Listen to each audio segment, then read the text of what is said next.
আজ মধ্যরাতেই বাংলাদেশ দল বিশ্বকাপ খেলতে যুক্তরাষ্ট্রের উদ্দেশ্যে কিন্তু রওনা দিবে।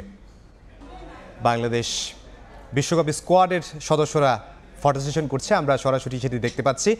নাজমুল হাসান শান্ত তিনি অধিনায়ক এবং তাসকিন সে কিন্তু ভাইস ক্যাপ্টেনের দায়িত্ব পালন করবে এবারের বিশ্বকাপে। যদিও তাসকিনের খেলা নিয়ে একটু শঙ্কা দেখা দিয়েছিল, তার মাংসপেশিতে চিট ধরা পড়েছে, তারপরও আমরা দেখতে পেয়েছি যে তিনি বিশ্বকাপ স্কোয়াডে আছেন এবং বিশ্বকাপ স্কোয়াডে তিনি ভাইস ক্যাপ্টেনের দায়িত্ব পালন করবেন।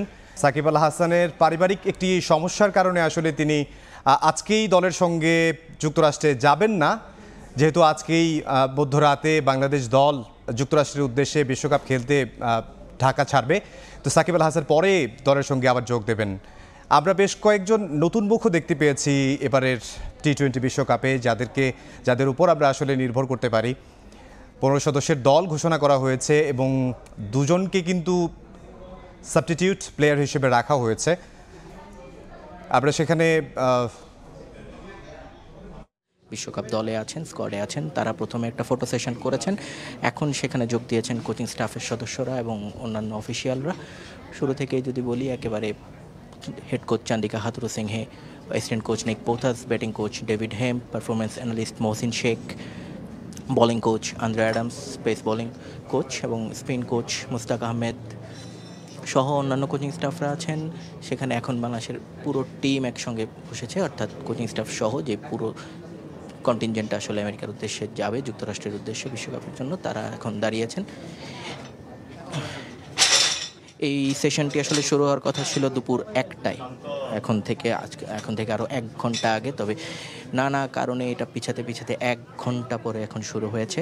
এই প্রায় 2টোরও কিছুক্ষণ পর, অর্থাৎ 2:10-11টা নাগাদ এটা শুরু হয়। এবং প্রথমেই ক্রিকেটাররা, প্রথম 15 জন যেই সদস্য আছেন তারা একটা ফটো সেশন করেছেন। এখন কোচিং স্টাফের সদস্যরা আছেন। বিসিবির অফিসিয়াল সেরকম কাউকে এখনও এখানে দেখা যাচ্ছে না। ধারণা করা হয়েছিল যে বিসিবির প্রেসিডেন্ট, ক্রিকঅপস চেয়ারম্যান তারাও হয়তো এখানে থাকবেন, তবে এখানে নেন। তবে সবচেয়ে মজার বিষয়, সবার আকর্ষণ ছিল আসলে যে প্লেয়ারটিকে নিয়ে, সাকিব আল হাসান, যে বাংলাদেশ শেষ যখন আনুষ্ঠানিক এরকম ফটো সেশন করেছিল 2019 বিশ্বকাপে, সেই সময় কিন্তু সাকিব ছিলেন না এবং সেটা নিয়ে একটা সমালোচনা হয়। এবং তারপর আজ আরও একবার একটি ফটো সেশন, এবং সেখানে হাস্যোজ্জ্বল সাকিব আল হাসানকে আমরা নাজমুল হোসেন শান্তর পাশে বসে থাকতে দেখছি।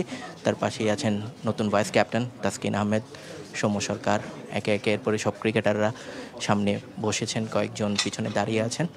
নতুন যারা ক্রিকেটার আছেন তারাও কিন্তু বেশ হাস্যোজ্জ্বল এবং নিশ্চয়ই একটা আলাদা রোমাঞ্চ কাজ করছে তাদের মধ্যে। বিশ্বকাপের ফটো সেশন, বিশ্বকাপে যাবেন, প্রথমবারের মতো খেলতে, দেশকে প্রতিনিধিত্ব করবেন। ফটো সেশনের আনুষ্ঠানিকতা একেবারে শেষের দিকে, সবাই আস্তে আস্তে উঠে দাঁড়াচ্ছেন, নিজেদের মধ্যে গল্প করছেন, হয়তোবা অপেক্ষা করছেন যে বিসিবির অফিসিয়ালরা হয়তোবা এখন আসবেন। নাজমুল হাসান পাপন এবং অন্যান্যরা এখানে এসে যোগ দিয়ে হয়তোবা ফটো সেশনের আরেকটা পার্ট সেটা হয়তোবা হবে, এবং এর পরপরই আসলে নাজমুল হাসান শান্ত এবং হেড কোচ হাতুরু সিংহে তারা দুজন আসলে একটি প্রেস কনফারেন্সে যোগ দেবেন। তো এই ছিল মিরপুর থেকে আমার কাছে সবশেষ। বাংলাদেশ ক্রিকেট দল আসলে ফটো সেশন করছিলেন, আমরা দেখতে পাচ্ছিলাম। যুক্তরাষ্ট্রের উদ্দেশ্যে আজকেই কিন্তু চলে যাবে, মধ্যরাতে বিমান ছাড়বে এবং শুভকামনা থাকলো বাংলাদেশ ক্রিকেট টিমের জন্য। এই ফটো সেশনটি দেখতে আপনারা ভিজিট করতে পারেন আমাদের সময় নিউজ.tv ফেসবুক পেজে।